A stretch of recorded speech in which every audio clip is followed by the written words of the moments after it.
Alors bonsoir à toutes et à tous. Alors c'est un moment plutôt particulier parce que pour une fois, Paul Le Garec est de l'autre côté du miroir cette fois-ci. Elle qui a si souvent participé à ces rencontres-là en tant que lectrice, cette fois-ci elle est là en tant qu'autrice et on est ravis de la recevoir ce soir parce que son roman il est particulièrement réjouissant, en tout cas dans le style, dans l'écriture et dans l'histoire. Et je suis vraiment ravi de te recevoir ce soir, Léna. On ne va pas jouer au vouvoiement, bien sûr, hein. Mais je suis ravi de te recevoir. Et on reçoit également Pascale Gauthier, qui est son éditrice, qu'on avait déjà reçue une première fois et qui nous avait enchanté avec ses différents livres qu'elle édite. Léna, ce soir, on te reçoit pour ce roman, Lulu, qui est sorti pour la rentrée littéraire aux éditions Bûcher-Chastel. On va commencer, une fois n'est pas coutume, avec l'éditrice pour savoir quel premier sentiment, quel ressenti vous avez eu, Pascal Gauthier, à la première lecture du texte de Léna. Alors, j'ai reçu le texte de Léna par la poste. Je tiens à le préciser parce que je trouve que ça fait partie du métier. Donc, je reçois beaucoup de manuscrits par la poste et j'ai reçu le Lulu, j'ai ouvert et comme toujours, je feuillette et je commence. Et là, je me suis dit, ah, j'ai mis de côté. J'ai attendu un moment un peu plus privilégié et je l'ai lu d'une seule traite, ce qui n'est quand même pas fréquent dans la masse de ce qu'on reçoit. Je tiens aussi à préciser que Léna, dans sa lettre d'accompagnement, avait parlé d'un auteur aussi de la collection que j'ai publié, qui s'appelle Loïc Demey, et d'un texte qui s'appelle Aux Amours, que j'avais publié il y a un an ou un an et demi. Et c'est toujours intéressant le lien que des auteurs qui vous envoient un texte font avec des auteurs que vous publiez déjà. Tout ça crée un peu une espèce de famille, de communauté. Enfin, personnellement, moi, je trouve ça très intéressant. Donc, ce texte, je l'ai lu d'une seule traite et j'ai trouvé qu'il vous happait immédiatement. Il y a quelque chose dans l'écriture qui est très réussi et qui nous entraîne dans cette fantaisie. Il y a quelque chose de l'ordre de la fantaisie et du conte dans ce roman qui parle du réel et de la vérité. Mais la fantaisie, c'est le biais, à mon avis, idéal pour parler du réel et de la vérité.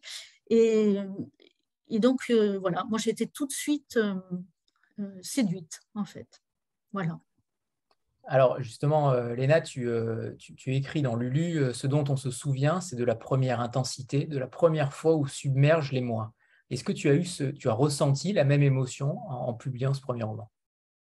Alors, bonsoir. Alors, avant de répondre à ta question, Anthony, je voudrais quand même dire à tous mon émotion, ma grande joie et mon trouble aussi d'être là parmi vous ce soir. Donc oui, la première fois que j'ai eu un contact avec Pascale Gauthier, c'était ça ta question?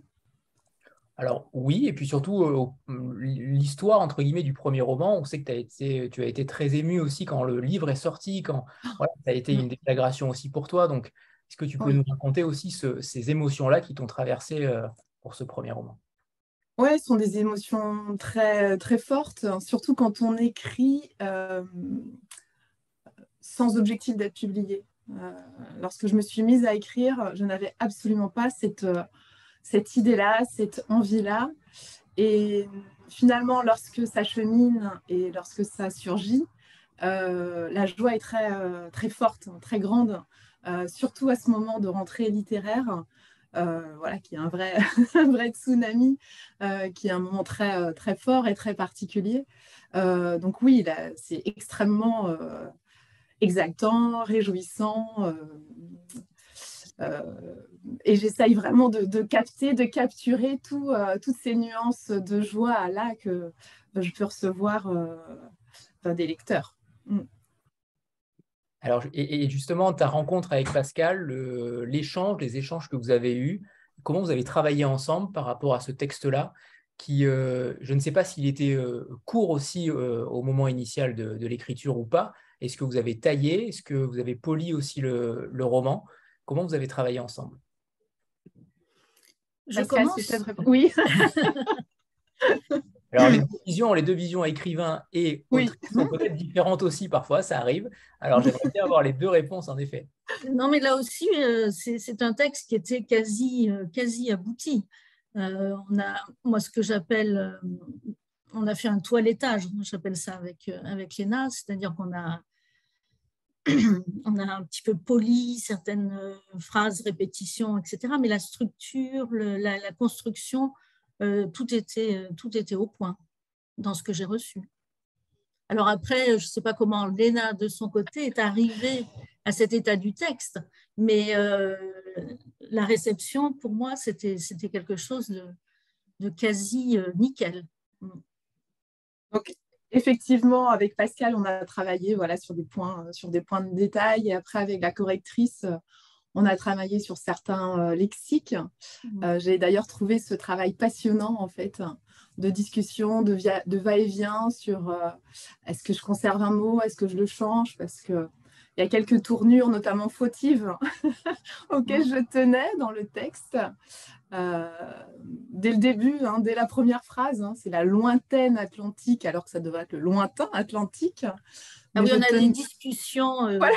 de maniaques. Hein, voilà, mais c'est voilà, donc c'est passionnant. Enfin, ce travail sur le vocabulaire était vraiment passionnant. Mais en effet, la version qu'a reçue Pascal n'est pas la première version ni la deuxième, mais c'est la troisième. Oui, c'est la troisième mouture de Lulu. Il y a eu moult étapes avant d'arriver à ce travail-là et avant qu'il soit posté finalement. Oui, il y a eu plusieurs. Ça a été un long chemin. Comment vous avez travaillé toutes les deux sur la structure, le côté narratif du roman, parce que c'est pas habituel, c'est-à-dire que c'est annoncé au départ, hein, sur tous les résumés et le reste, tout est basé sur le fait que Lulu a découvert un nouveau poisson. On en parlera tout à l'heure. Mais tout le récit n'est absolument pas basé sur cela. Est-ce qu'il y a eu des doutes, des questions par rapport à cela? Est-ce qu'il y aura, alors ça, ce sera une deuxième question tout à l'heure, mais est-ce qu'il y aura une suite aux aventures de Lulu? Parce que ça pétille en bouche, on a envie de savoir également, on en parlera tout à l'heure aussi, mais je veux me concentrer uniquement sur cette question-là d'abord, sur le choix de narration, le choix narratif, sur un avant, un milieu et un après, où le avant et le après se rejoignent, mais au centre de l'action, il n'est pas question du présent. C'est ce que j'ai trouvé intéressant. C'est comme une accroche et après, ou comme une ellipse, et après, on repart en arrière. Alors après, ça peut-être désarmer le lecteur, mais moi, je trouve que c'est une construction assez séduisante. Léna, qu'en penses-tu? Alors, oui, effectivement, ce PC détritus, qui est une espèce de MacGuffin comme ça, qui est là pour appâter le lecteur, qui est prétexte à la narration, finalement n'est pas si prétexte. Parce que dans l'histoire, je tenais absolument à apporter la possibilité d'une solution, d'une réponse, en fait, à la quête du Lulu. Je ne voulais pas être moralisatrice et je voulais absolument donner une piste, et une piste plausible. Donc avant d'arriver au PC Detritivore, là aussi j'ai tourné autour de cette possibilité-là. Et alors oui, il y a un petit côté Jules Verne, il y a un petit côté comme ça, créature extraordinaire.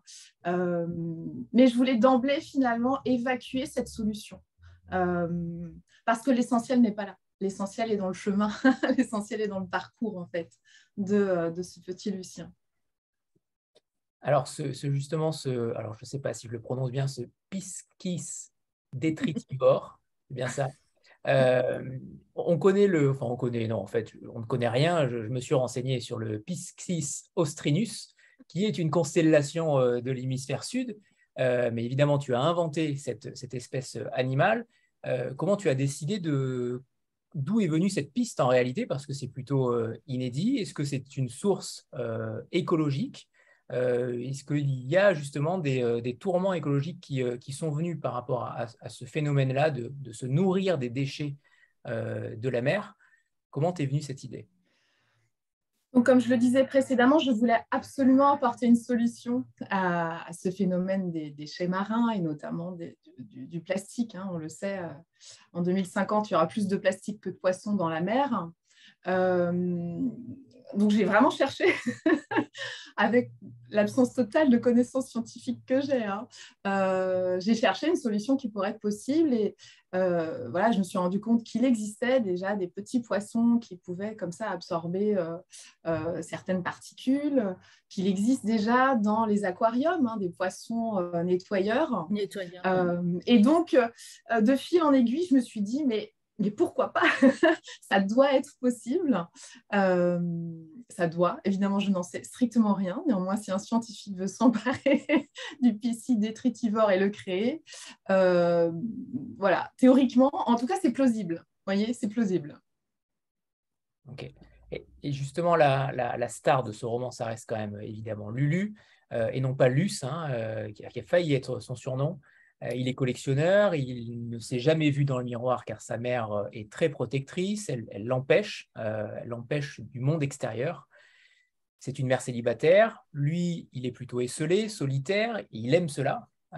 Mais comment s'est matérialisé ce personnage-là, qui d'apparence est plutôt différent de toi, logiquement, alors qu'un premier roman, en principe, est plutôt ciblé sur des choses plutôt personnelles? Comment il s'est matérialisé en toi?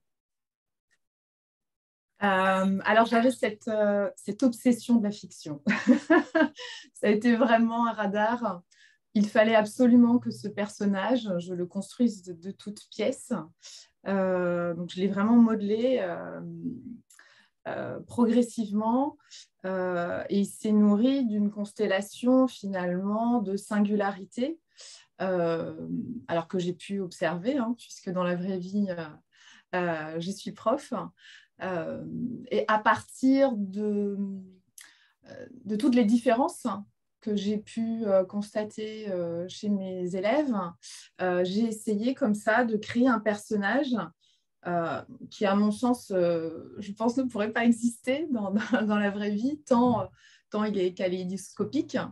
Mais voilà, je me suis nourrie de tous ces êtres un peu à part, un peu différents, qu'on ne regarde pas, ou pas assez en tout cas.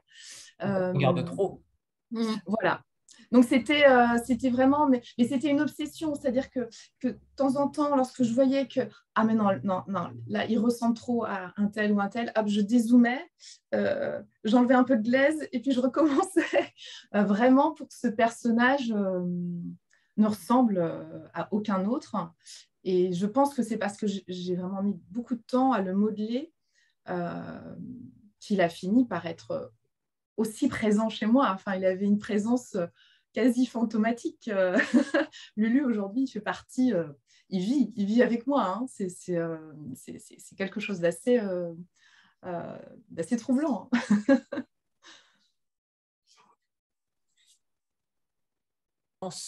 D'autofiction que tu souhaitais absolument. Toi, la grande fan d'Annie Ernaux, je suis surpris.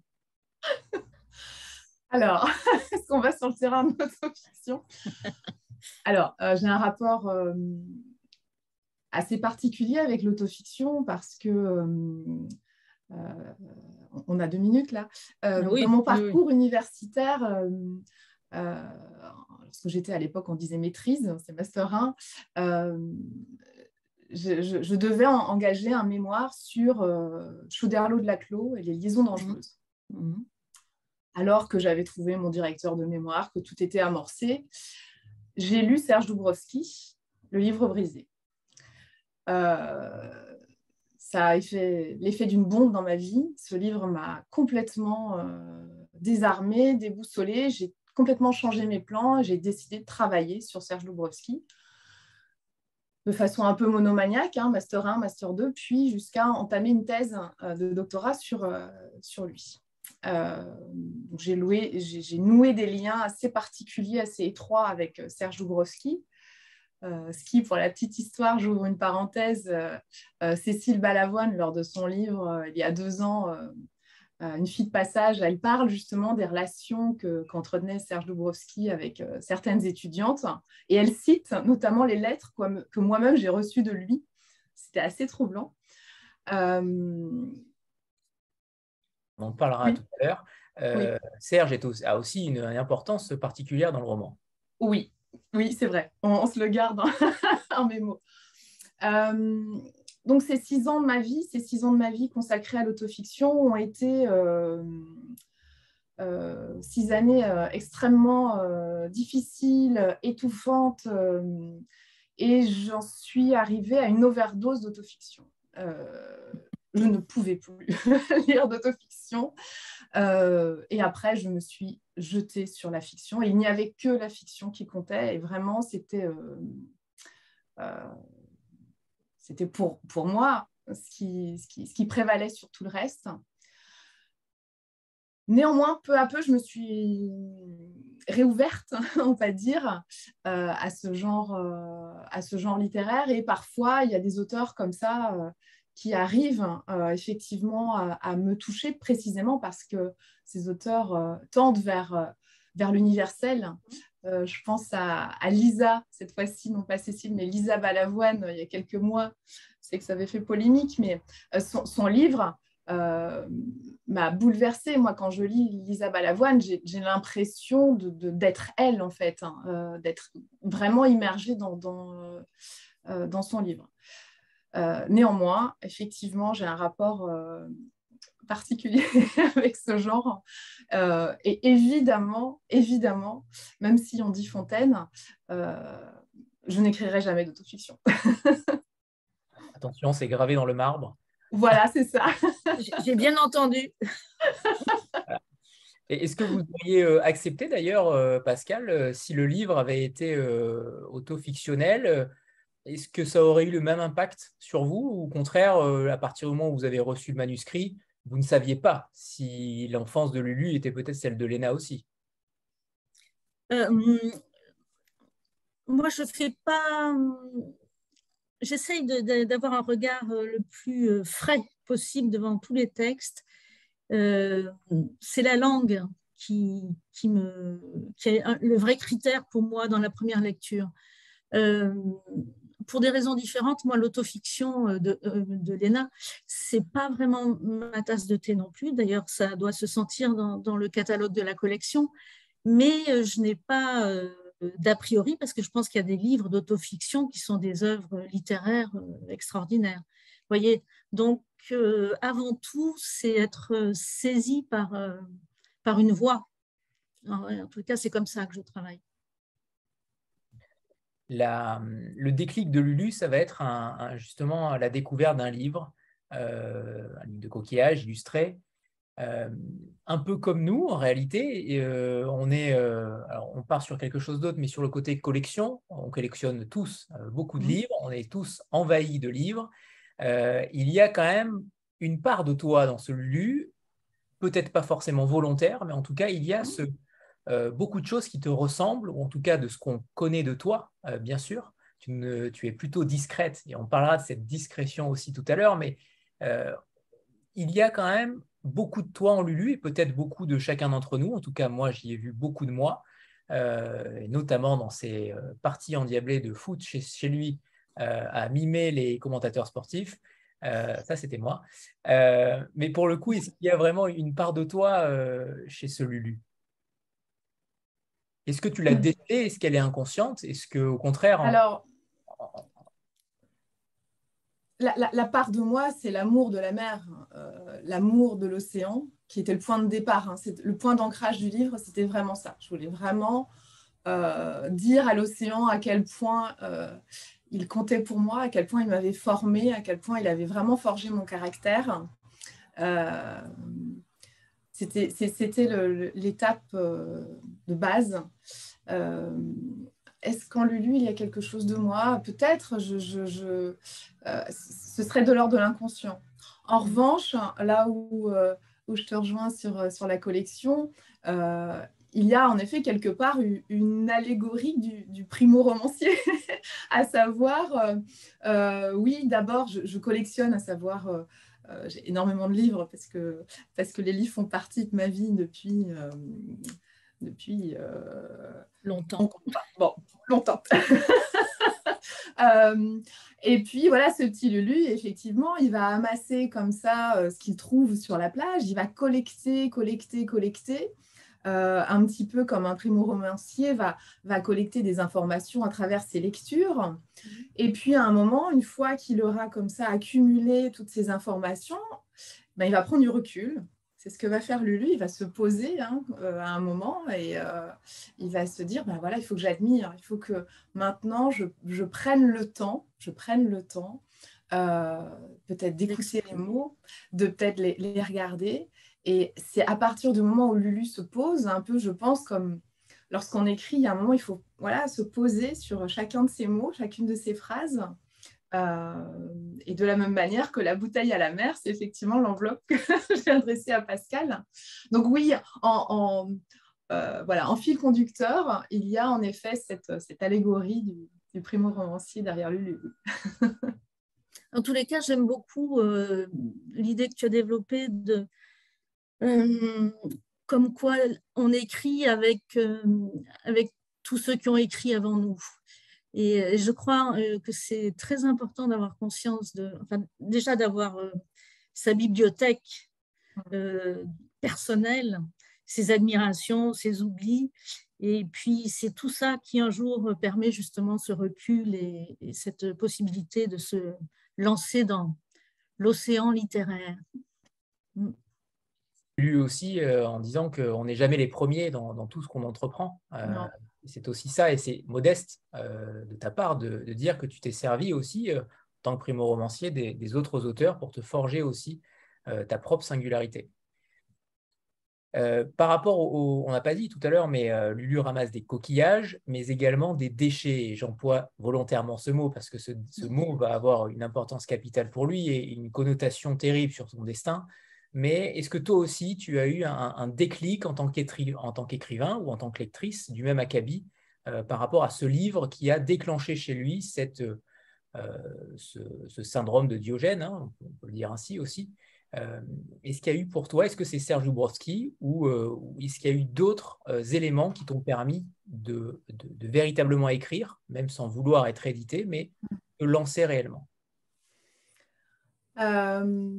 Alors moi, j'ai commencé à lire assez tardivement, je dois avoir 15-16 ans.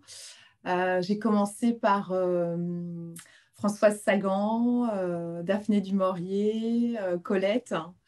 Et de façon assez surprenante, j'ai commencé par des femmes, mais de façon vraiment inconsciente. Et pour moi, la littérature était féminine, de fait. Après, mon premier choc, ça a été Duras, comme beaucoup. Ensuite, j'ai eu Céline, comme beaucoup aussi. Voilà. Après, j'ai eu un parcours universitaire, donc je me suis beaucoup nourrie d'auteurs comme Blanchot, comme Jabès, et de poésie également. Je me suis énormément plongée. Voilà, Pessoa fait partie de mes livres de chevet que je relis assez régulièrement. Donc voilà les auteurs qui ont vraiment eu des déclics à certaines étapes de mon existence. Après, j'ai aussi des auteurs qui n'ont pas été des déclics, mais étonnamment, vous savez, ces petits livres qui, l'air de rien, comme ça, on croit qu'ils passent inaperçus, mais ils reviennent de temps en temps toquer comme ça à votre esprit. J'ai des auteurs comme Colette Fellous, comme Francis Danemark, qui est publié au Castor Astral, qui est décédé l'année dernière. Vous voyez, des auteurs qu'on ne connaît pas forcément énormément, mais que je relis aussi assez souvent, précisément parce qu'ils ont une langue extrêmement poétique et dans laquelle je me retrouve. Tout à l'heure, hein, les questions relatives à la mer à Stéphanie, parce que je sais qu'elle trépigne. Mais je vais d'abord te parler de Lulu sur le fait de se fondre dans la masse. C'est sa devise, surtout ne pas se faire remarquer. C'est véritablement son leitmotiv, que ce soit par rapport à sa mère, au secret qu'il entretient avec sa mère, mais également avec les autres, surtout les autres, les invisibles de l'école. Est-ce que, comme toi, la discrétion qui te caractérise aussi, est-ce que l'apanage des plus grands est celui d'être discret? Là.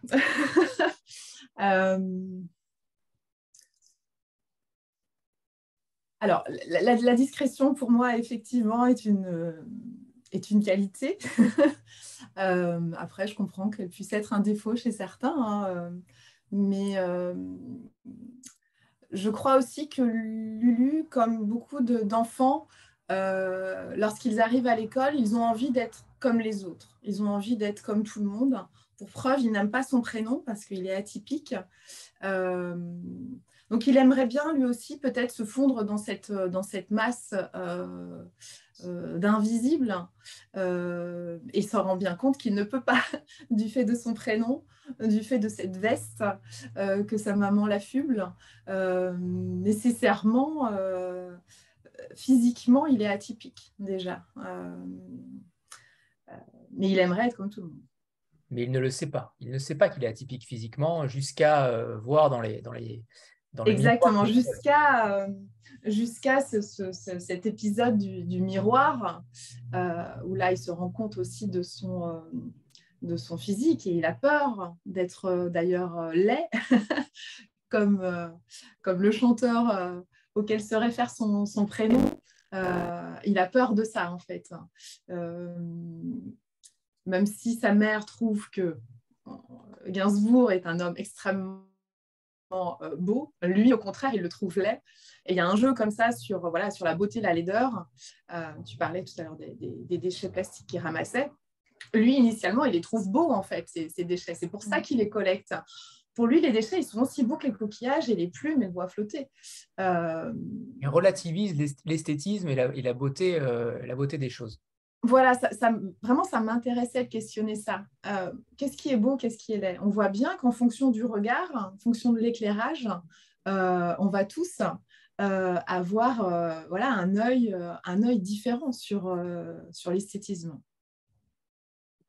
Et on n'a pas parlé de ce choix aussi du temps de l'action, puisque tu fais toute l'action, tu manies l'action uniquement, alors pas uniquement, en immense majorité dans l'enfance, qui est quelque chose d'extrêmement difficile à réaliser en littérature, et une petite partie sur l'adolescence. Mais pourquoi avoir fait ce choix-là d'un enfant, tout simplement parce que ça aurait pu être un adulte. Tu aurais pu raconter une vie d'adulte avec les mêmes éléments. Mais là, tu as décidé d'avoir un choix narratif du point de vue de l'enfant, tout en ayant un langage d'adulte. Alors, c'est vrai que l'enfant, c'est assez vite imposé. Donc, mon point de départ qui était écrire déclaration d'amour à l'océan, je me suis dit, puisque ce qui m'intéressait, c'était vraiment d'aborder tous les aspects possibles de la mer, il fallait avancer pas à pas avec le lecteur. Comme Lulu, la première fois qu'il arrive, il touche avec ses petits doigts le sable encore humide. Il fallait qu'il y ait cette candeur-là et précisément cet œil neuf. Donc, le choix de l'enfant a été assez rapide. Après, dans ma V1, je me suis un peu perdue avec une histoire de marin. Voilà, c'était l'enfant et le marin, mais bon, ça avait déjà été fait. Oui. Parce que c'est intéressant de voir comment le tissu narratif a évolué, voir l'histoire. Ce serait intéressant d'en savoir plus. Je te laisse finir et on en parle après. Du coup, je ne sais plus. Je ne sais plus Tu ce que n'as je pas disais. perdu, évidemment, forcément. Eh oui, forcément. Bon, Tu m'as tendu une perche et je n'ai pas pu ne pas la saisir. Pardon. Alors, du coup, alors ces versions, raconte-nous. Oui, ces versions. Donc, dans la toute première version, il était histoire d'un marin. Mais pour le coup, j'avais trop de repères en tête. J'avais lu trop d'histoires de marins. Et ça venait vraiment parasiter mon écriture, hein, d'avoir trop d'images. Euh, et je partais dans une autre histoire, donc j'ai complètement laissé tomber l'histoire du marin. Je me suis vraiment centrée sur Lucien. Après, c'est la fin qui a beaucoup changé. Il y a plusieurs versions de la fin. Bon, là, je ne vais pas trop les divulgacher. Ensuite, dans les étapes, il y a aussi eu cette histoire voilà, est-ce que je dis je, est-ce que je dis il.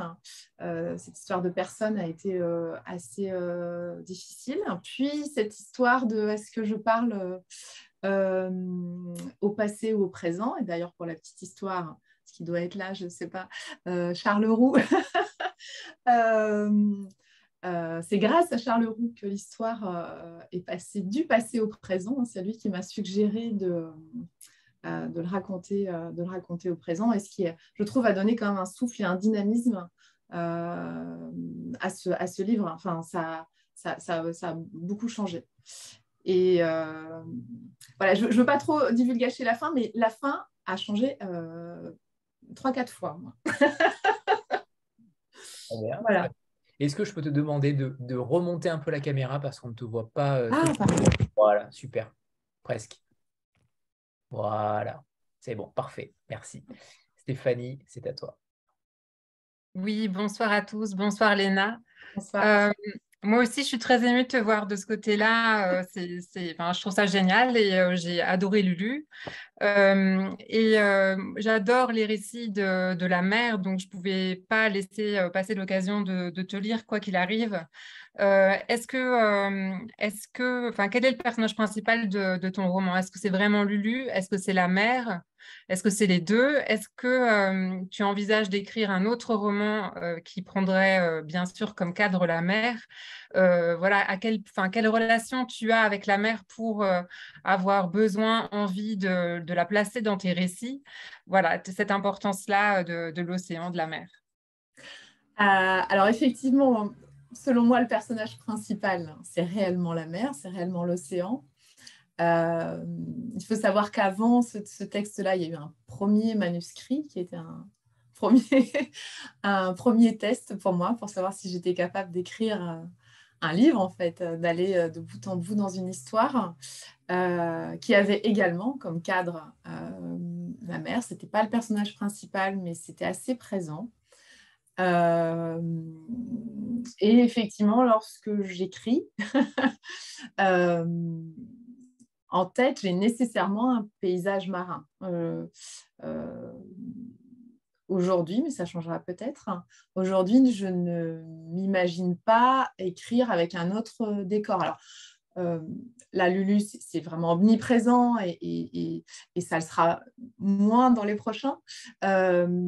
Néanmoins, ça fait tellement partie de moi que je ne m'imagine pas écrire aujourd'hui un roman qui se passe à la montagne ou dans une grande ville.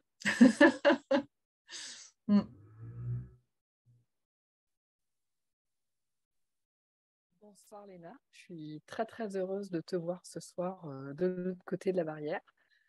Moi j'ai une question sur la construction des deux personnages principaux, donc la mère et Lulu. Même si c'est un conte et qu'on sent bien qu'il y a une puissance symbolique dans les deux personnages, moi j'ai été très frappée et même très énervée, je dois le dire, par cette mère dysfonctionnelle qui empêche un petit peu son fils de se développer, qui l'empêche d'aller vers les autres ou qui le maintient dans une sorte d'enfermement.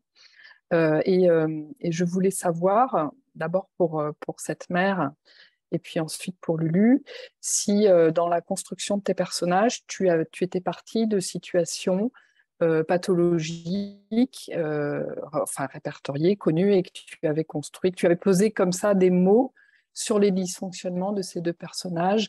Notamment pour Lulu, j'ai pensé à certains moments à des enfants autistes ou Asperger. Je ne sais pas si tu es allée dans cette direction-là. Enfin voilà, ça m'intéresserait, c'est mon côté scientifique, de savoir si tu avais défini complètement tes personnages sur ces plans-là. Alors, En ce qui concerne Lulu, effectivement, on peut penser à certains troubles autistiques, mais je ne voulais pas que ce soit que ça, puisque j'ai ajouté des tics, des tocs, des manies. Je suis vraiment partie de l'observation que j'ai pu faire de mes étudiants et de toutes ces particularités-là, et je les ai amalgamées. En ce qui concerne le personnage de la mère, c'est assez différent puisque je voulais que Lucien trouve dans l'océan un point d'ancrage qui allait le former. Et je voulais vraiment montrer que ce qui avait constitué son identité, le fondement de Lucien, ce n'est pas sa cellule familiale. C'est peut-être un peu l'école, mais c'est surtout la nature. Et ce qui m'intéressait vraiment d'explorer, c'était ça. C'était comment notre territoire, notre géographie est constitutive de notre identité. Et de fait, en fait, par effet d'opposition, j'ai voulu créer une mère castratrice pour qu'il aille vers cette mère libératrice. C'était plutôt par effet miroir, par effet d'opposition que cette mère peut sembler un peu énervante. Néanmoins, moi, je la trouve quand même, finalement, certes, elle est malhabile et maladroite et elle ne sait pas faire, elle ne sait pas s'y prendre. Néanmoins, elle va lui offrir le Pantone, qui va déclencher chez lui beaucoup de choses. Et malgré sa maniaquerie maladive, elle le laisse transformer sa chambre en cabinet de curiosité. Malgré tout, elle écoute ces histoires de Scheherazade et elle l'amène de semaine en semaine sur des plages différentes pour qu'il puisse récolter des coquillages différents. Donc, certes, elle ne sait pas faire, mais néanmoins, je trouve qu'elle le laisse faire à sa manière, à sa façon. Je pense que c'est une maman qui n'est pas si castratrice que ça. Je voulais quand même lui donner un peu... je voulais lui donner un peu de lumière. Je suis assez d'accord avec toi et je dirais même que tu ne lui donnes jamais la parole dans le roman. Jamais, sauf au dénouement. Et c'est ce dénouement-là qui peut-être changer les choses. En tout cas, on comprend davantage le caractère de cette mère.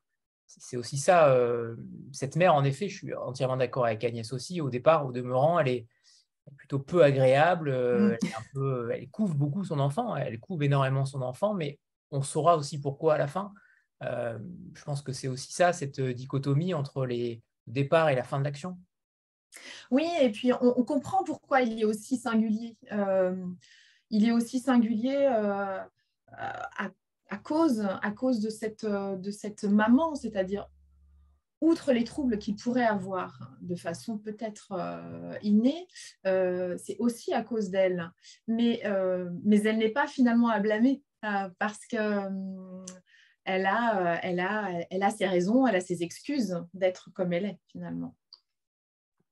Je profite d'une question sur la couverture de Rosemary, une couverture de Cathy Lemay, qui est en effet intrigante, fascinante. Comment s'est opéré le choix? Lors d'une déambulation sur les réseaux sociaux. Parce que je précise que Lulu, en principe, est plutôt désagréable. Là, il est plutôt extrêmement beau. En tout cas, il est agréable.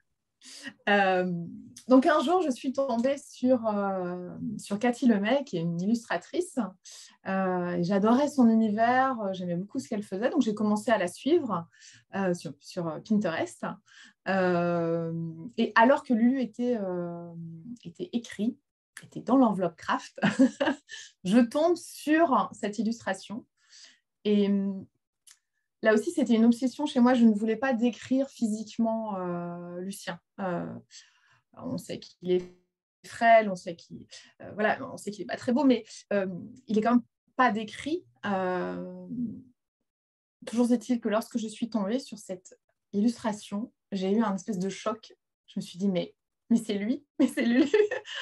C'était même assez troublant, en fait, de le voir. Donc, avec Pascal, elle m'a dit, on va commencer à réfléchir au aux couvertures, je lui dis, est-ce que je peux soumettre une idée? Elle m'a dit pourquoi pas, c'est pas d'usage, mais pourquoi pas. Et voilà, j'ai eu beaucoup de chance parce que non seulement ils ont aimé l'illustration, mais Cathy Lemay a aussi accepté de figurer sur la couverture. Et voilà, je trouve qu'il incarne vraiment ce personnage. Et il incarne aussi le côté un peu Jules Vernesque du livre.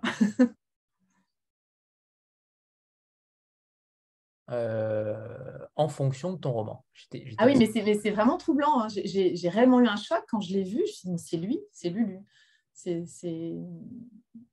Voilà, c'est un beau hasard.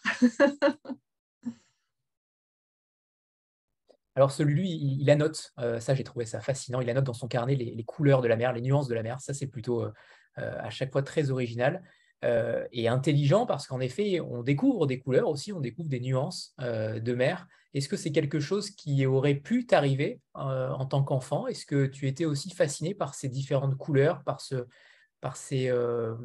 balades sur la plage où tu as noté peut-être? Est-ce que tu avais des carnets comme ça qui t'étaient propres? Alors, Pas du pas tout. du tout. Moi, pas du tout. Donc, comme mon nom le dit, je suis bretonne. Et en breton, il y a un mot qui s'appelle glaze, G-L-A-Z, qui désigne la couleur de la mer et du ciel. C'est une même couleur qui s'appelle glaze et qui est finalement un mélange de bleu, de vert et de gris. Donc, en breton, il n'y a qu'un seul mot pour désigner le bleu, le vert et le gris. Et c'est vrai que ça m'a toujours intriguée. Parce que moi, je constatais qu'il y avait une palette de couleurs et pourquoi, malgré cette palette de couleurs qu'on peut voir, cette langue avait réduit à un seul mot. Et voilà. Enfant, en tout cas, je sais que ça m'avait toujours intriguée. Donc, ça a peut-être infusé en moi de façon inconsciente. Et j'ai voulu rétablir cette nuance-là. Enfin, on sait que, notamment les Inuits, ils ont, je crois, 52 nuances pour désigner le blanc. Voilà, je pense que le bleu, c'est pareil. On pourrait aussi affiner comme ça notre regard. Et aussi dans cette envie de tirer un fil conducteur avec le primo-romancier. Voilà, on doit, si on veut écrire, quand on tâtonne, on doit essayer comme ça de trouver le mot peut-être le plus juste. Et il n'y a évidemment qu'une seule météo en Bretagne, la pluie. Il y a, il y a deux références principales dans ce roman, deux références musicales, c'est Serge Gainsbourg et le groupe Police.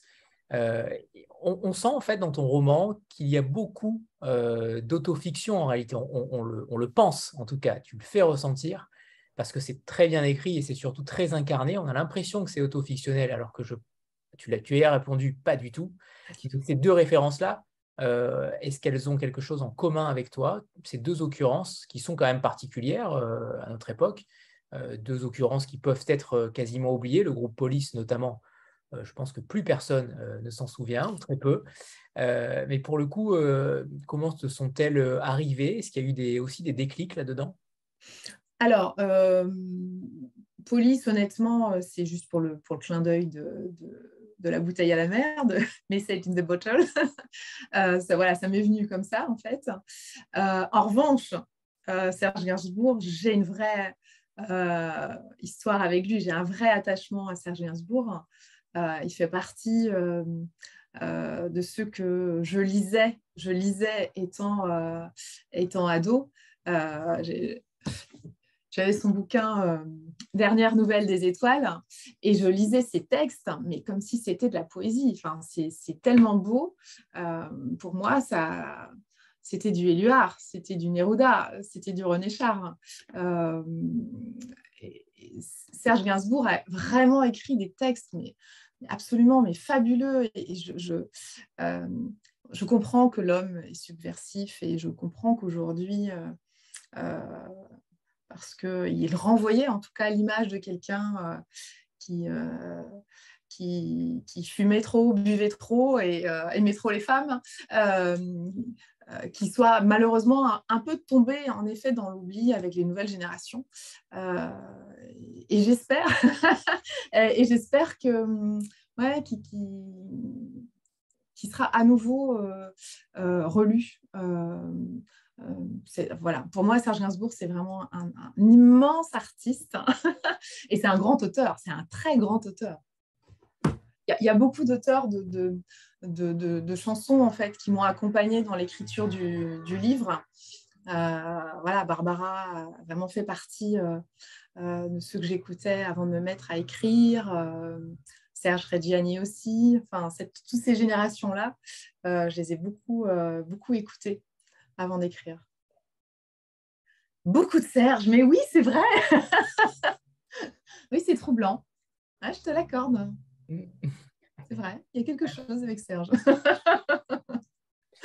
Tu dis dans le roman, tu écris dans le roman que l'école est son échappatoire et que c'est le lieu de toutes les parenthèses. Alors justement, cet usage des parenthèses-là, il permet une introspection beaucoup plus forte chez toi, dans ce schéma narratif à la première personne.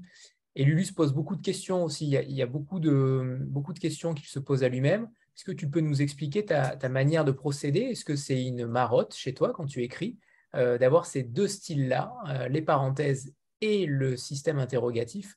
Est-ce qu'il y a chez toi ce toc-toc en réalité? Alors, les parenthèses, bien sûr, c'est un clin d'œil à Philippe Janada. Serge Janada. Voilà, c'est ça. Oui, j'ai beaucoup pensé à Philippe Janada en écrivant, même si mon style ne ressemble absolument pas à ce qu'il fait. Mais voilà, les parenthèses, je lui dois cette parentalité-là. Je ne sais plus, il y avait une autre question. La question, non? Les parenthèses, les questions, le système interrogatif. Les questions, alors ça, les questions, oui, ça c'est, je me pose des questions tout le temps. Oui, ça pour le coup, ça doit être très personnel. Je suis tout le temps en train de me poser 10 milliards de questions. Et c'est vrai que lorsque j'écrivais, mes chapitres sont courts, mais je peux vous dire que les étapes préparatoires avant d'écrire sont 3-4 fois plus longues que le chapitre. C'est-à-dire que est-ce qu'il peut faire ci? Est-ce qu'il va faire ça? Non, mais s'il fait ci, qu'est-ce qui va se passer? En fait, je me posais plein de questions comme ça sur la scène à rédiger avant même de l'écrire. J'écrivais aussi une sorte de didascalie quelque part. Et à partir de cette matière-là, ensuite, je rédigeais. Mais oui, les questions, ça doit être moi, ça.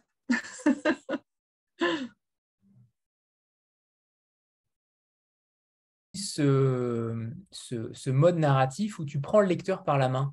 Justement, dès le début du texte, je crois que c'est pas un prologue, mais en tout cas, le début du texte, tu veux nous prendre par la main pour qu'il nous raconte son histoire-là. Ça, tu l'as façonné de quelle manière? Parce que c'est loin d'être évident, tu nous happes, tu nous happesonnes au final, au début, et on saura ensuite, par la fin, ce qui est advenu, mais tu mets beaucoup de mystère dans ton roman, énormément de mystère, de manière très parcellaire, sans en faire trop. Mais justement, ce mystère-là, tu voulais absolument qu'il soit présent pour qu'il y ait autre chose, pour que ce soit vraiment ce prétexte-là, comme tu disais tout à l'heure? Alors, à titre très personnel, en tant que lectrice, j'aime qu'on laisse une place majeure au lecteur. Je crois en l'intelligence du lecteur et je crois que le lecteur, il peut comprendre des choses. Donc, j'avais vraiment envie de lui laisser une place. J'aime les ellipses, ça se voit. Un de mes maîtres contemporains, c'est Yves Ravet, voilà, qui écrit des romans d'apparence simple et extrêmement court. Et j'aime cette idée-là qu'on peut lire entre les lignes et surtout, il y a plusieurs strates possibles de lecture. Il y a plusieurs niveaux de lecture. C'est ce que j'avais vraiment envie de tenter de faire. Donc, le clin d'œil au début, oui, je prends le lecteur par la main. Là, c'est un petit clin d'œil à la Diderot, à Jacques le Fataliste, quoi. Venez, allez lecteur, viens, je vais te raconter. Mais ça, c'est mon goût de la fiction. moi, je rêverais que le soir, on se retrouve encore autour d'un feu de camp et qu'on se raconte des histoires. C'est ça que j'ai envie de faire, moi. C'est vraiment de raconter des histoires. Très bien, on pourra le faire, on pourra le faire. Mais pourquoi pas? Alors, tout à l'heure, je te demandais de ce choix-là de ne pas développer l'intrigue initiale, entre guillemets, pour te demander justement comment va évoluer Lulu. Est-ce qu'il va vraiment y avoir quelque chose de supplémentaire sur Lulu? Parce que tu nous en dis, tu nous happesonnes, c'est vraiment ça en réalité. Tu nous jettes un petit bout de pain et on a envie d'en savoir plus. On a envie de savoir réellement, même si on adore rester sur notre faim. Moi, j'ai adoré justement garder ce mystère-là et ne pas trop en savoir aussi sur son actualité. Mais on ne peut pas s'empêcher de penser à son avenir, à son présent, justement. Est-ce qu'il y avait dans les versions précédentes aussi une actualité de Lulu?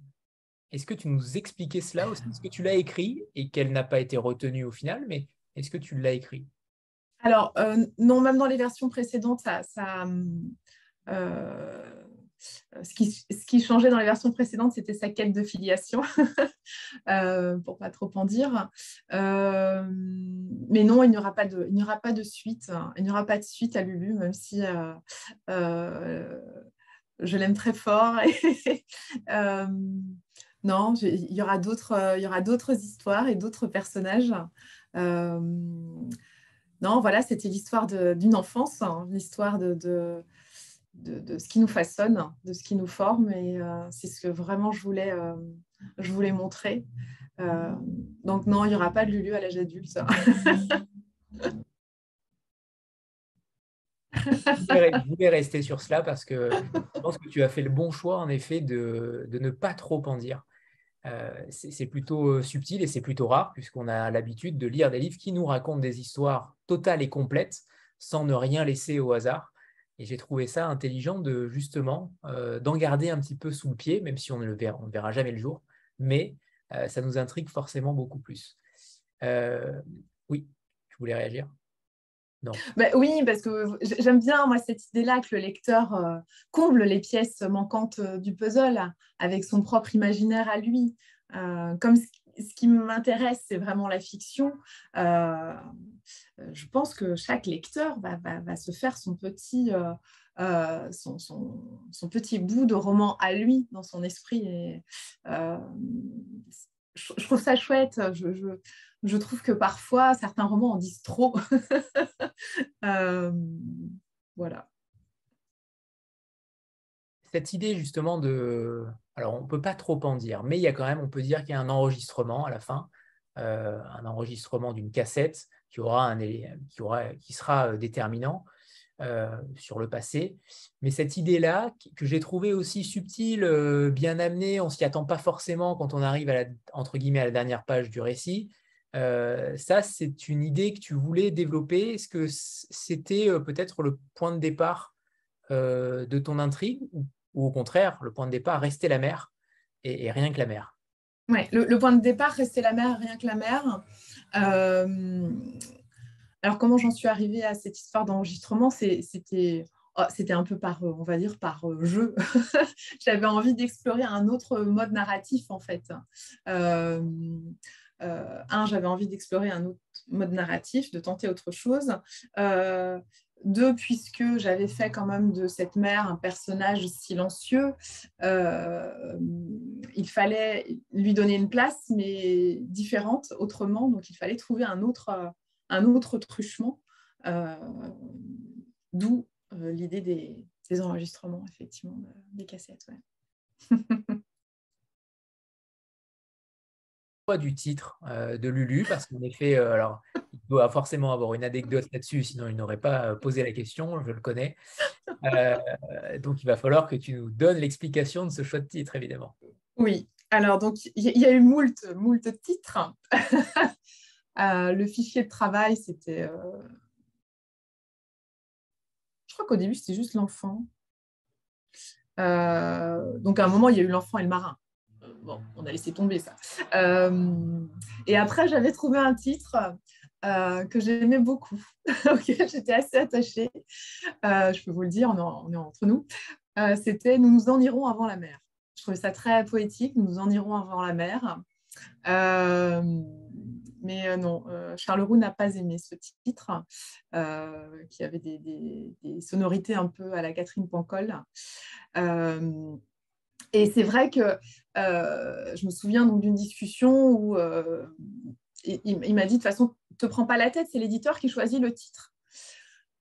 Je me suis dit, ok, je ne me prends pas la tête, je vais mettre Lulu, puisque lorsque j'évoquais ce manuscrit, de toute façon, je disais toujours Lulu, en fait, en parlant de ce texte-là. Donc, j'ai mis Lulu, mais sans imaginer qu'il deviendrait le titre. Et j'adore ce titre parce qu'il est simple, donc je pense que ça me correspond bien. Il est court, il y a le petit clin d'œil Beurlu, Lulu la Nantaise. Finalement, il y a plusieurs clins d'œil comme ça qui font que j'aime beaucoup ce titre. Donc tout à l'heure, tu nous disais qu'il n'y aurait pas de suite à Lulu, très bien, mais qu'en est-il de l'après-Lulu? Comment vas-tu te rediriger? Est-ce que tu as déjà des romans ou un roman qui te hante, entre guillemets? Comment se passe la suite? Alors oui, depuis que j'ai mis le doigt dans l'écriture, je ne m'arrête plus en effet. Donc il y aura d'autres textes après Lulu, c'est une certitude. Après, c'est vrai que j'attends d'échanger. Pascal n'est plus là, donc j'attends d'échanger avec Pascal pour la suite. Mais oui, il y aura une suite à l'écriture. Quoi qu'il advienne, je ne m'arrêterai pas d'écrire. J'écrirai, c'est une certitude. Je ne peux plus m'en passer. Ça fait partie de ma vie. Et chaque moment d'ennui, pour moi, c'est un moment où je me dis j'aurais pu écrire. Donc oui, j'écrirai. Et j'espère que ce sera publié, mais ça, c'est une autre histoire. Mais on est d'accord, donc tu écriras, cela veut dire que pour l'instant, tu préfères laisser la place à Lulu et que tu laisses un peu de temps ou il y a Non, ta question, c'est est-ce qu'il y a déjà quelque chose de terminé, c'est ça? Non, pas de terminer, mais en cours d'écriture. Oui. Oui. Oui, il y a d'autres obsessions, oui. Avec évidemment, on l'a compris, le décor principal, aquatique, marin. Voilà, mais qui sera plus discret quand même. Enfin, je crois. Très bien. On n'a pas parlé de ta façon d'écrire, de ton quotidien sur la manière que tu as d'écrire, notamment sur le temps que tu occupes avec ton métier en parallèle, le temps que tu consacres à l'écriture, et notamment sur la construction de ton écriture, de ton style. Comment tu façonnes cela? Est-ce que c'est l'idée en premier? Est-ce que c'est le thème qui te vient en primeur? Comment tu façonnes tes romans? Ou en tout cas tes textes? Alors, bon, j'ai d'abord l'idée. Après, j'ai pas un plan, mais j'ai des étapes quand même. C'est-à-dire que j'ai une ossature, j'ai un canevas global. J'ai plus ou moins quand même l'idée générale du chapitre. Ensuite, je vais, moi, me décrire comme si j'étais un peu scénariste, ce que je veux y voir dans la scène. Et tant que je n'ai pas la scène visuellement en tête, je ne peux pas écrire. En revanche, lorsque je commence à écrire, j'ai vraiment une obsession de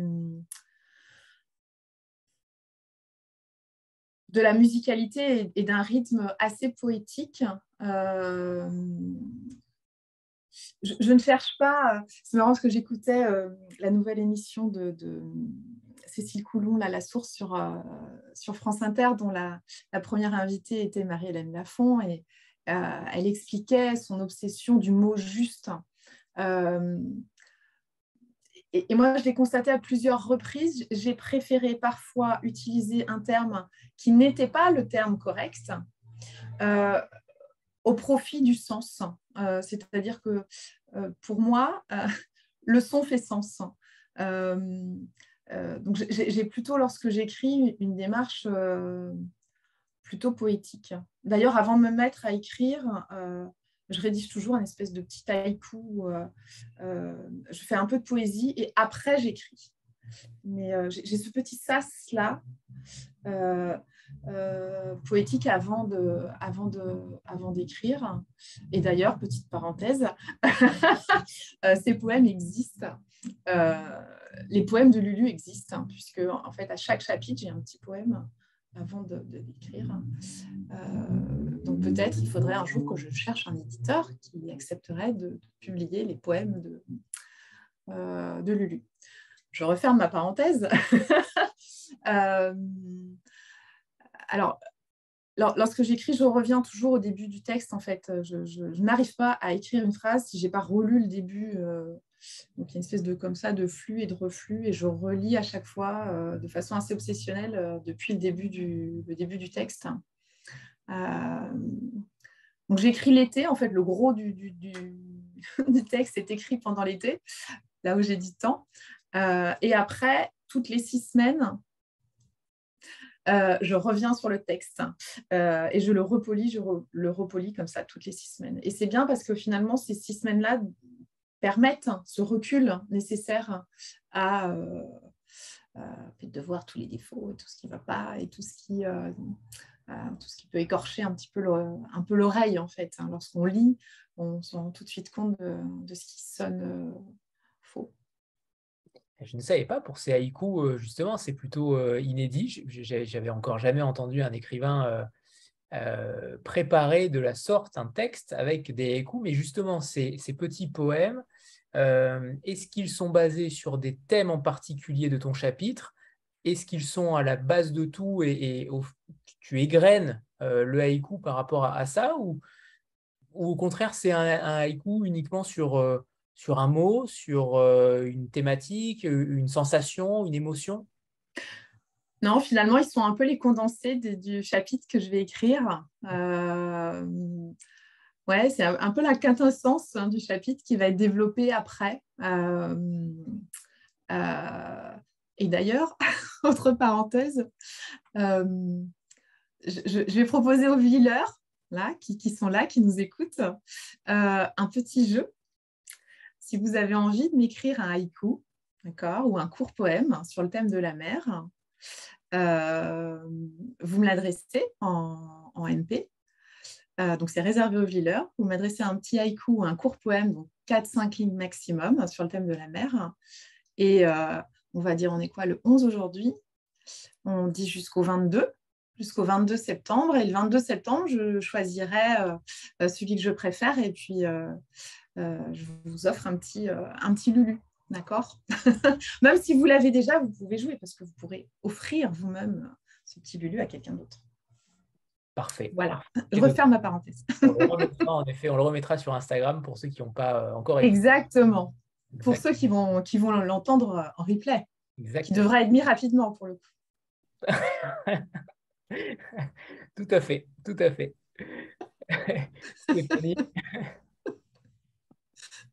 Oui, alors moi j'avais une question par rapport à l'écriture, à hauteur d'enfant, parce que Lulu, donc c'est un enfant, au début c'est un adulte, mais très vite on le voit comme un enfant plutôt jeune, très jeune. Et comment tu as fait pour trouver justement le ton de ses réflexions et de se placer à son point de vue, en sachant que forcément, toi, tu avais envie de placer sans doute certaines intentions dans des phrases et que ça dépassait peut-être la façon de penser d'un enfant. Donc, comment tu as trouvé, comment tu as réussi à t'ajuster à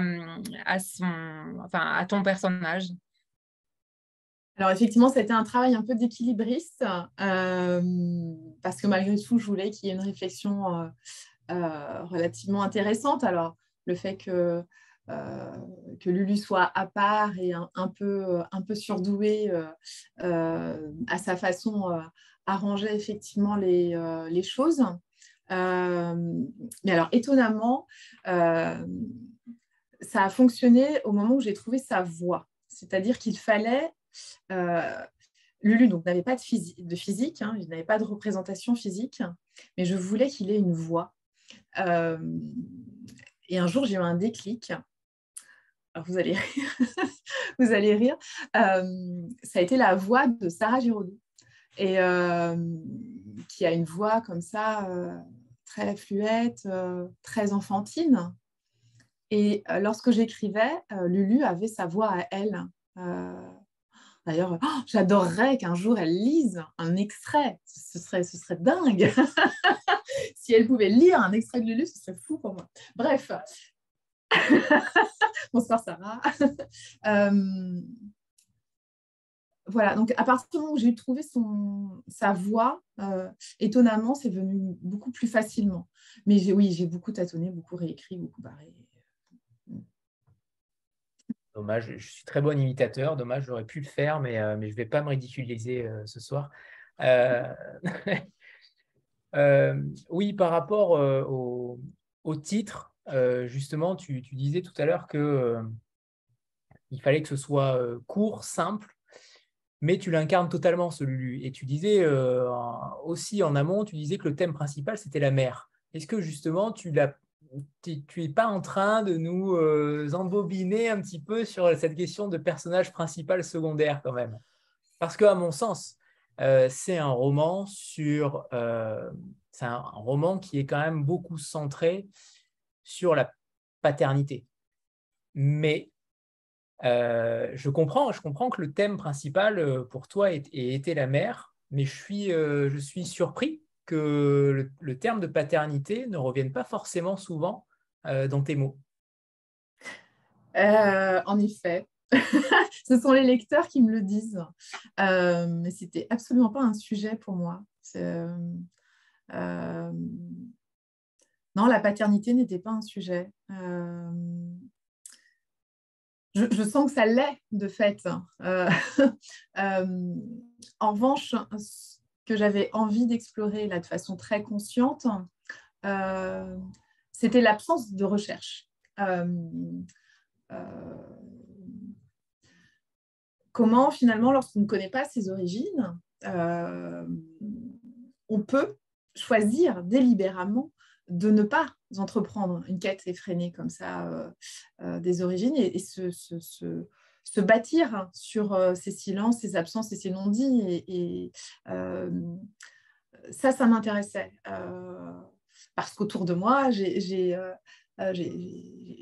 plusieurs exemples de personnes qui ne connaissent pas leurs origines et qui ont choisi en pleine conscience de ne pas chercher, de se bâtir là-dessus, sur cette absence-là, de la combler différemment. C'est aussi ce que fait Lulu. Et je trouvais ça intéressant parce qu'aujourd'hui, on entend plutôt l'inverse, en fait. On entend souvent voilà, je veux absolument savoir d'où je viens, etc. etc. Lulu, il sait d'où il vient. Il vient de la mer, il vient de l'océan, et ça lui suffit, finalement. Néanmoins, il y a des choses qui se sont tricotées dans sa personnalité. On voit bien que de façon complètement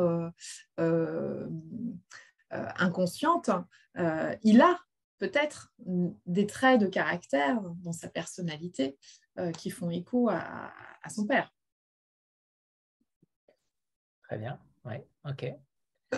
Non, j'étais persuadé qu'il y avait un relan de ta part justement sur ce sujet-là. Mais ça veut dire que c'est extrêmement bien fait en réalité parce que on sent quelque chose poindre alors que ce n'est pas la réalité et ça, en effet, ça explique ton côté fictionnel et qui est extrêmement réussi. Bravo. Est-ce que justement, quand tu disais tout à l'heure que tu regardais, que tu contemplais, alors je ne vais pas dire contempler, mais que tu épiais un petit peu tes élèves par rapport à leur comportement, est-ce que depuis la sortie, est-ce qu'il y a eu des élèves qui t'ont lu, qui t'ont forcément reconnu, ça j'imagine que oui, mais qui t'ont lu et qui se sont peut-être reconnus par certains égards? Est-ce que tu as eu des retours par rapport à cela? Alors, pour l'instant, j'ai eu quelques retours, mais assez peu. Non, pour l'instant, personne ne s'est reconnu dans Lulu. Certains auraient pu. Certains auraient pu. Mais non, pour le moment, personne ne s'est reconnu parce que je pense que pour se reconnaître dans Lulu, il faut malgré tout un peu de recul, un peu de hauteur. Et je pense, même s'ils ont une petite vingtaine d'années, malgré tout, je pense que c'est trop frais en fait. Et je ne suis pas certaine voilà, qui puissent se reconnaître eux ou d'autres camarades de classe dans Lulu. Non. L'autre idée serait de déposer un exemplaire de manière très discrète sur leur bureau. Tu disais, tu écris même que Lulu ne rentre dans aucune case, qu'il est véritablement... alors, on parlait tout à l'heure de troubles autistiques. Tu n'en fais aucun état, en tout cas, tu ne scientifies pas du tout comment dire, cette pathologie-là. Mais on sent quand même qu'il y a un langage particulier chez lui qui est très érudit. Le langage est très adulte. Jamais il y a un mot qui pourrait penser à être un mot d'enfant. Est-ce que justement, il n'y a pas une sorte de, comment dire, de contradiction par rapport à cela? Est-ce que tu ne voulais pas aussi que tout le monde se reconnaisse en fait? J'ai l'impression que tu as voulu aussi faire un livre où chaque enfant aurait pu se reconnaître par rapport à ce côté esseulé, puisqu'on a tous été des enfants, on a tous été à un moment donné esseulés. Je connais peu d'enfants, en tout cas, qui ont réussi à passer l'obstacle, que ce soit du collège, du primaire ou du lycée. On a toujours eu forcément un moment où on a été en difficulté. Pour Lulu, c'est le collège, par exemple, où il n'a plus aucun souvenir. Est-ce que tu as voulu universaliser cette enfance-là avec ce langage maîtrisé sans jamais tomber dans ce regard-là enfantin? Oui, parce que je pense que trop souvent, on s'adresse aux enfants avec un langage d'enfant qui, moi, m'insupporte. Voilà, les enfants sont suffisamment intelligents pour comprendre le sens d'une phrase, même s'ils ne captent pas tous les mots. Et de la même manière que j'ai voulu faire confiance en l'intelligence du lecteur, j'ai voulu aussi faire confiance voilà, en l'intelligence des enfants. Je pense qu'ils sont capables de ci, de là, de comprendre un lexique un petit peu difficile. Et effectivement, je te rejoins sur le fait que je voulais que chacun se reconnaisse quand même par un biais ou un autre, un éclairage ou un autre. Je pense qu'on a tous un petit bout de Lulu en nous, à plus ou moins grande échelle. Mais on a tous des souvenirs d'école plus ou moins simples, hein, plus ou moins faciles. Et on a tous des souvenirs d'enfance plus ou moins tristes et mélancoliques. Et c'est un peu ça quand même, Lulu. C'est aussi une enfance, même si je l'ai voulu lumineuse, c'est quand même aussi une enfance qui est loin d'être joyeuse, mais il va en faire une force. Il va tirer de sa différence une force, vraiment un élan vital que j'ai voulu pousser à son paroxysme pour en faire comme ça une sorte un peu d'étendard, quoi. Cultivons notre différence. Faisons de notre différence une force. Je reviens aussi sur le fait, sur la mère et sur le fait, à un moment donné, que Lulu dit que chaque chose qui revient de la mère est un cadeau. Je crois que ce n'est pas forcément dit comme ça, mais et ça, c'est entre guillemets un double pan de ce que tu veux évoquer. En même temps, ce qui nous revient de la mère est un cadeau, et en même temps, il ne faut pas polluer dans l'autre sens. Qu'est-ce que tu as voulu dire à travers ça, que chaque chose qui nous revient de la mer est un cadeau, mais de l'autre côté, est-ce que ça n'implique pas aussi qu'on ait envie de jeter des choses à la mer au final? Est-ce qu'il n'y a pas une complémentarité entre les deux là? C'est-à-dire que c'est un cadeau à partir du moment où on ne pille pas ce trésor. Il faut capter ce trésor avec parcimonie. Et en même temps, en effet, ce que nous renvoie la mer, il y a les offrandes qu'elle peut nous faire, mais il y a aussi notre désolation. Alors, honnêtement, je ne voulais pas aller, parce que je ne me sens pas forcément à l'aise avec ce sujet, je ne voulais pas nécessairement aller sur la question écologique de façon frontale. Néanmoins, je ne pouvais pas évoquer le thème de la mer sans aborder ce désastre-là. Enfin, ça me semblait inimaginable. Donc, en effet, il a fallu trouver des moyens un peu détournés, un peu subtils de faire rejaillir cette question écologique, notamment par le fait que voilà, Lucien, il capte ces déchets-là. Comment après, la maîtresse, lorsqu'ils vont faire des sorties scolaires tous ensemble, va réutiliser aussi les déchets avec l'ensemble de la classe. Voilà, comment elles vont réexploiter, les maîtresses successives, ces déchets-là. C'était important voilà, qu'il y ait une place, peut-être pas centrale, mais qu'il y ait une place. Et c'est aussi pour ça que j'ai voulu commencer par une solution possible, le pisciculture. Alors, pour être très franc, j'ai véritablement, après avoir lu ton livre, j'ai véritablement voulu retomber en enfance et j'ai eu envie, à ma grande honte, de jeter beaucoup de bouteilles à la mer. Et sincèrement, j'ai eu envie de le faire et je me suis dit, non, c'est peut-être pas forcément le bon moment, mais ton roman, il donne envie de retomber en enfance et justement d'aller sur les plages, de découvrir des bouteilles à la mer. On a oublié de dire, pour ceux qui n'ont pas lu le livre, qu'au départ, il collectionne des coquillages et ensuite, il collectionne des bouteilles qui reviennent au rythme de 25,8 par an pour son copain Ferry. Mais c'est ça aussi. Et j'ai eu cette impression-là de vouloir retomber dans cette enfance-là de jeu, de découverte. Mais ce n'est pas forcément la bonne solution. Ne le faites pas chez vous. C'est comme le catch. Faites attention. Mais oui, d'ailleurs, il se questionne à un moment, donc ce Ferry, avec les stats sont vrais, hein, parce que le personnage de Ferry, c'est le seul personnage qui est basé sur quelqu'un qui existe réellement, parce qu'il existe réellement un Néerlandais qui est collectionneur de bouteilles à la mer.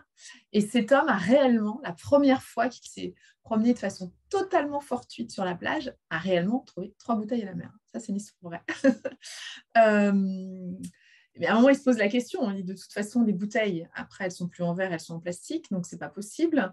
Les gens n'écrivent plus. Enfin, il y a malgré tout cette question de ce que je jette, mais aussi du mode de communication. Parce qu'on voit que la bouteille à la mer, ça reste un mode de communication, mais tellement romantique. Et dans les histoires qu'il trouve, que ce soit la bouteille de la NASA ou les autres, je ne veux pas tout divulgacher, mais il y a quelque chose du temps lent. Il le dit d'ailleurs avec ses amis à un moment, ses camarades de classe qui veulent absolument avoir une réponse tout de suite. Lui, il est dans un autre mode de communication. Il sait que les choses peuvent prendre du temps. Et ce côté un peu slow communication est vraiment agréable. Je pense qu'on devrait tous reprendre notre plume pour communiquer ensemble. Nous devrions. Avant de passer la parole à Stéphanie, on fait une petite photo de groupe. Et pour une fois, c'est toi la star. 3, 2, 1. C'est parfait, merci. Stéphanie, à toi. Oui, est-ce que tu avais conscience, Léna, quand tu écrivais cette histoire, d'écrire une fable? Parce que il y a quelque chose de très onirique et qui donne justement l'impression que cette histoire, elle ne raconte pas seulement la petite histoire de Lulu, mais quelque chose d'un peu plus universel sur la différence, la singularité, etc. Et le fait qu'on peut peut-être, enfin j'extrapole peut-être, mais qu'on peut trouver dans la nature, la mer en l'occurrence, des réponses. Donc est-ce que tu avais ce sentiment-là d'écrire une fable? Et pour rebondir après, je me souviens d'une de tes stories sur Instagram qui disait que tu étais vraiment émerveillée de voir qu'un prof de français t'avait dit que dans Lulu, il y avait tous les thèmes qui correspondent en fait à une étude en collège. Et alors, justement, je pense que c'est ce côté fable qui peut accrocher, enfin faire une entrée dans le texte. Et donc voilà, comment tu prends tout ça? Alors c'est vrai que entre fable et conte, finalement, on peut un peu naviguer entre les deux. Néanmoins, je voulais quelque chose d'un peu intemporel, hein, puisque l'action, même s'il y a des marqueurs, l'action n'est pas réellement située, ni géographiquement, ni temporellement. Et j'avais quand même en tête des récits, que ce soit Alice au Pays des Merveilles, que ce soit Le Petit Prince de Saint-Exupéry, que ce soit donc Les Mille et une Nuits, hein, parce que Scheherazade fait partie de mes incontournables. J'avais quand même tout ça en tête. Hein, et oui, j'avais quand même envie de quelque chose d'un peu hors du temps et universel. Mais là, oui, je n'avais absolument pas, évidemment, conscience que ça pourrait intéresser des profs de français, des collégiens. Et je trouve ça génial voilà, de commencer à avoir des demandes de rencontres en classe. Pour moi, c'est un cadeau incroyable. Hein. C'est incroyable espèce de boucle comme ça, moi qui ai toujours envie de faire lire les gens, les élèves, de retourner de l'autre côté avec un texte. C'est le plus beau des cadeaux finalement. Jennifer et Franck. Bonsoir. Bonsoir. Je trouvais ton texte vraiment magnifique. Hein. Je trouvais qu'il avait beaucoup de poésie. Par contre, ce que j'ai vraiment aimé en fait, et c'est ce qui m'a, c'est en tout cas sur les premières pages que j'ai lues, c'est c'est la sensation. En fait, c'est un livre qui est basé sur les sensations. Et donc, quand on le lit, on est au bord de l'océan, pas de la mer, de l'océan. Et en fait, voilà, donc, quand on le lit, on a des embruns, on a de l'eau dans le nez, ça pique le nez, voilà, il y a le vent qui fouette. C'est vraiment, enfin moi, c'est la première impression que j'ai eue en fait. Et donc du coup, j'ai quand même l'impression que c'est quand même un peu autobiographique parce que je me suis dit, comment en fait on décrit autant les sensations. Sinon, à chaque fois je me suis dit, à chaque fois qu'elle va à la plage, elle doit se poser des questions comment je vais les décrire, ces sensations, pour qu'il y en ait autant et que ce soit en fait que le lecteur puisse autant la vivre en fait et que ça évoque autant de souvenirs. Voilà. Heureusement, on n'habite pas Clermont-Ferrand. C'est ça. Toutes les sensations sont effectivement du vécu. Elles ont toutes été écrites sur à partir de ma mémoire enfantine. Bien sûr, j'ai grandi dans le Finistère, donc j'ai grandi au bord de la mer. Et c'est ce que je disais tout à l'heure. Non seulement ça a forgé mon caractère, mais c'est quelque chose de très présent en moi et je ne peux pas vivre sans l'élément eau. Déjà, j'en ai vraiment besoin.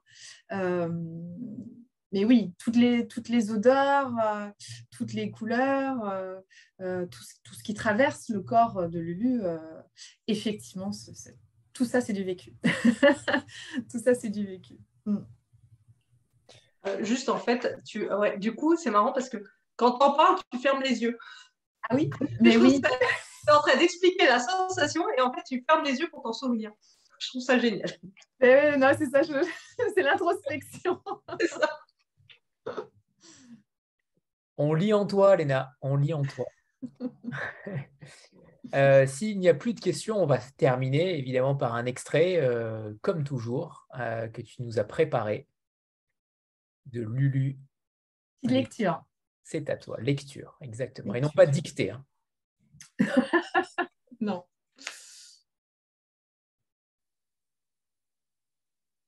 Je suis un promeneur solitaire qui a oublié de se laisser aller à la rêverie, à la contemplation. Toutes ces étapes sont un passage obligé. Le réveil de la conscience est parfois ensommeillé. La nature n'est pas qu'un vivier, ni pour moi, ni pour les autres. Il faut cesser de la dépouiller de sa beauté et la chérir à sa façon. Il existe 1000 manières de l'aimer. Je pourrais tracer des mots doux ou dessiner sur le sable. Je préfère m'asseoir, être attentif et attendre le ravissement. Attendre que pudiquement l'horizon se retire. Attendre la confusion du ciel qui vient enlacer la mer pour ne former qu'un. Faire corps. Un seul et même élément qui se dilue dans un même la vie où commence la mer, où finit le ciel, dans ce monochrome sahélien, où l'un est le revers de l'autre, le Janus d'un même paysage. Je suis amoureux de cette beauté qui ne s'exhibe pas, loin du bling de l'azur, pas besoin de soleil doré, pas besoin de parasol coloré. Suffit le bruit des vagues, le bercement, parfois violent, le charme opère, envoûtant, hypnotique. Pas de cha-cha, pas de métrique.